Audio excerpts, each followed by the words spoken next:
the Russians now have a very different policy around this phenomena.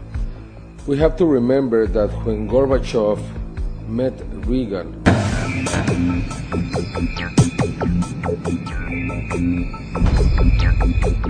many times he asked about the technology that the United States have obtained from the others, and always Reagan joking replied to Gorbachev, "What did you do with it too?"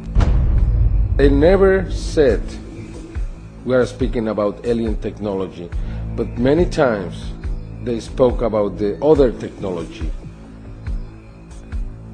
And we know that Gorbachev renounced to the race, the Cold era, because he learned that the United States had technology from these beings. From the Greys. From the Greys.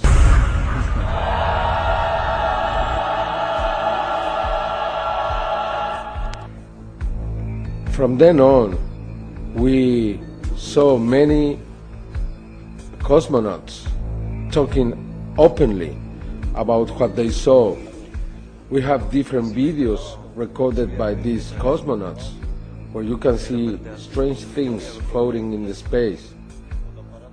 Non ho fatto in tempo a prendere la macchina fotografica o una videocamera perché è sparito per circa 7 secondi. А где вы летели? На какой части Земли?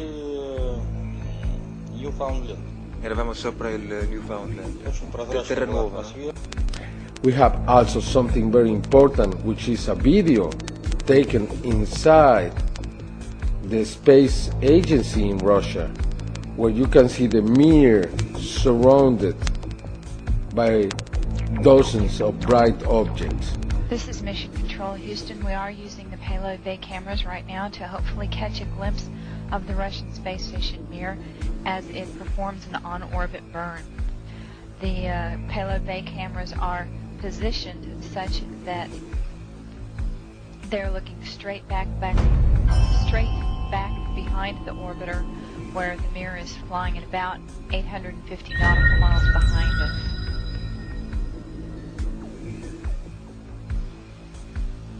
No joy from here, sorry. Hope it was a good one though for our friends. Thank you, sir. We could not see it here either. We'll wait 2 or 3 more minutes till sunrise, and then at that time give you a go for KU stow. We're at a mission lapse time of 7 days, 13 hours, and 17 minutes. This is Mission Control Houston.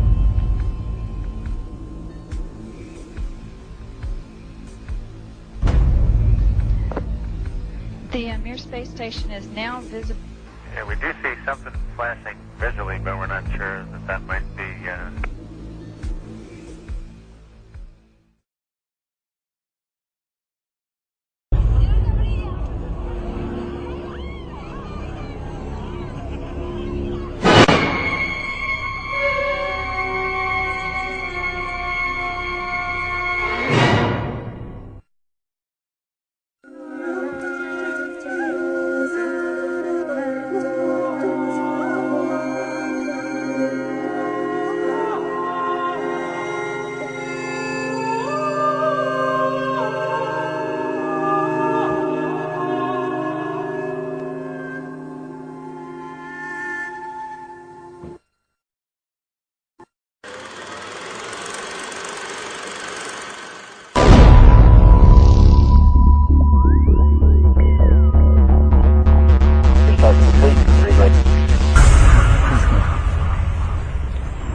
there are creatures living in outer space.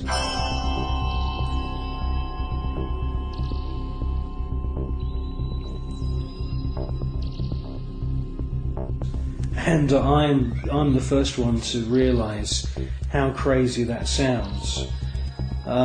Scientists would immediately say, well, that's impossible. There's ultraviolet radiation in space. Without having a craft around you, you'll die. Well, all I can say is that these, I call them space serpents, they do exist.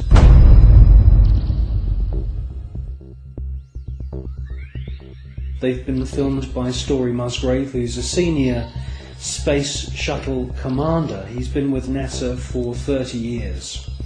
He's seen one of these space serpents on 2 occasions. He's filmed it on 1 occasion.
They've also been filmed from the ground, flying around in the upper atmosphere.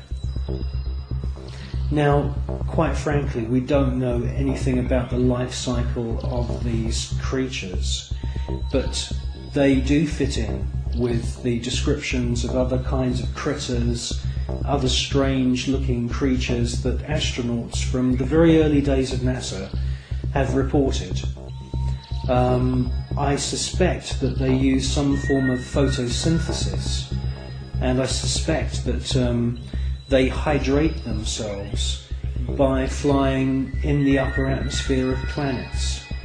One important thing I must say, though, about these space serpents is that there are about 7 or 8 very, very important ancient sites, temple sites on planet Earth, most notably in Mexico. And these temples are dedicated to the memory of flying serpents. And this is what we see in this footage, is flying serpents.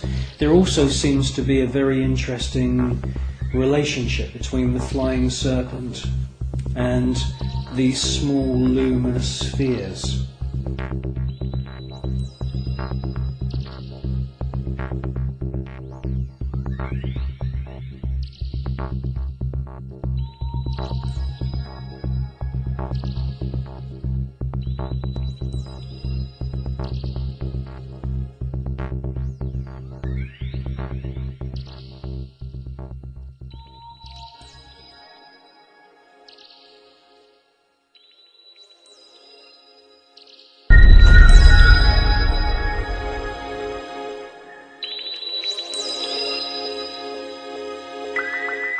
Control Houston, we are using the payload bay cameras right now to hopefully catch a glimpse of the Russian space station Mir as it performs an on-orbit burn.